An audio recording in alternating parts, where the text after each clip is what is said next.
Bismillahirrahmanirrahim. Seorang pemuda dari kaum Ansor yang bernama Sa'labah bin Abdurrahman telah masuk Islam.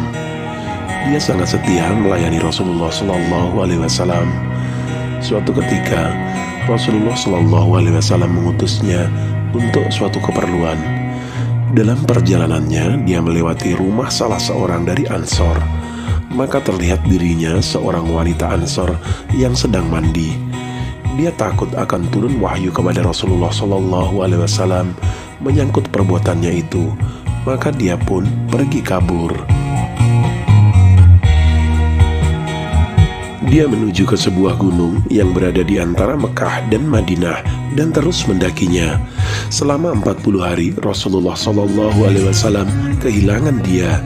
Lalu Jibril alaihissalam turun kepada Nabi dan berkata, "Wahai Muhammad, sesungguhnya Tuhanmu menyampaikan salam buatmu dan berfirman kepadamu, sesungguhnya seorang laki-laki dari umatmu berada di gunung ini sedang memohon perlindungan kepadaku." Maka Nabi Muhammad SAW pun berkata, "Wahai Umar dan Salman, pergilah cari Sa'labah bin Abdurrahman, lalu bawa kemari." Keduanya pun lalu pergi menyusuri perbukitan Madinah. Dalam pencariannya itu, mereka bertemu dengan salah seorang penggembala Madinah yang bernama Zufafah. Umar pun bertanya kepadanya, "Apakah engkau tahu seorang pemuda di antara perbukitan ini?" Penggembala itu menjawab, "Jangan-jangan yang engkau maksud seorang laki-laki yang lari dari neraka jahanam?" "Bagaimana engkau tahu bahwa dia lari dari neraka jahanam?" tanya Umar. Zufafah menjawab, "Karena apabila malam telah tiba, dia keluar kepada kami dari perbukitan ini dengan meletakkan tangannya di atas kepalanya sambil berkata, 'Mengapa tidak cabut saja nyawaku dan kau binasakan tubuhku dan tidak membiarkan aku menanti keputusan?'" "Ya, dialah yang kami maksud," tegas Umar. Akhirnya mereka bertiga pergi bersama-sama.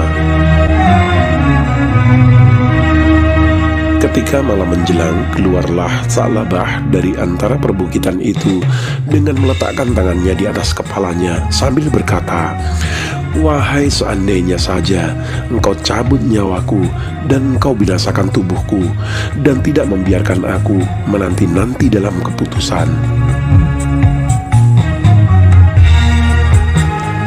Lalu Umar menghampirinya dan mendekapnya. Sa'labah berkata, "Wahai Umar, apakah Rasulullah SAW telah mengetahui dosaku?"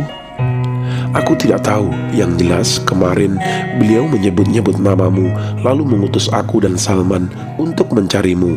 Sa'labah berkata lagi, "Wahai Umar, jangan kau bawa aku menghadap beliau kecuali dia dalam keadaan sholat."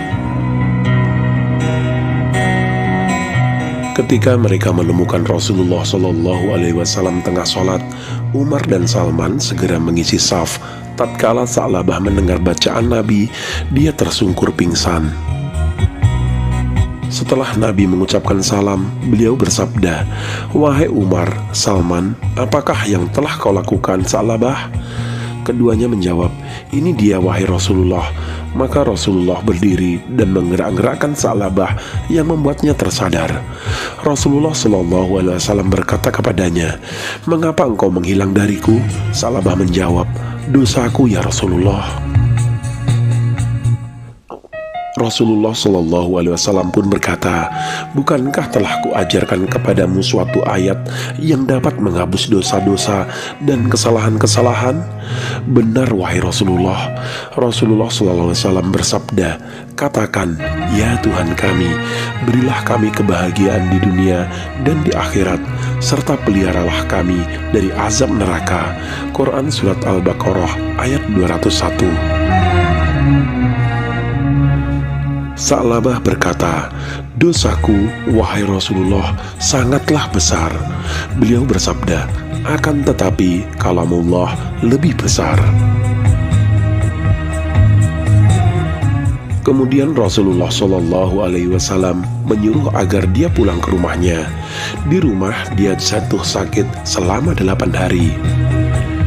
Mendengar Sa'labah sakit, Salman pun datang menghadap Rasulullah SAW lalu berkata, "Wahai Rasulullah, masihkah engkau mengingat Sa'labah? Dia sekarang sedang sakit keras." Maka Rasulullah SAW pun datang menemuinya dan meletakkan kepala Sa'labah di atas pangkuan beliau. Akan tetapi Sa'labah menyingkirkan kepalanya dari pangkuan beliau. "Mengapa engkau singkirkan kepalamu dari pangkuanku?" tanya Rasulullah. "Karena kepalaku ini penuh dengan dosa," jawab Sa'labah.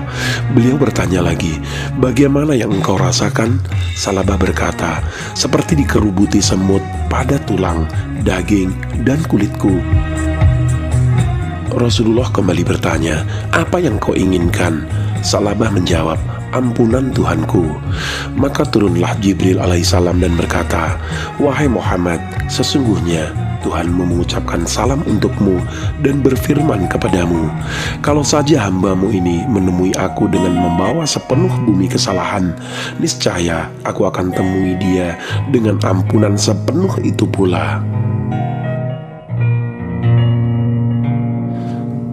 Maka segera Rasulullah SAW memberitahukan hal itu kepada Sa'labah.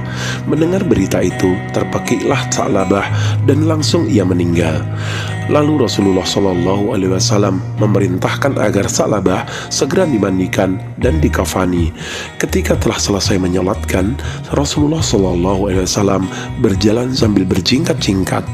Setelah selesai pemakamannya, para sahabat berkata, "Wahai Rasulullah, kami lihat engkau berjalan sambil berjingkat-jingkat."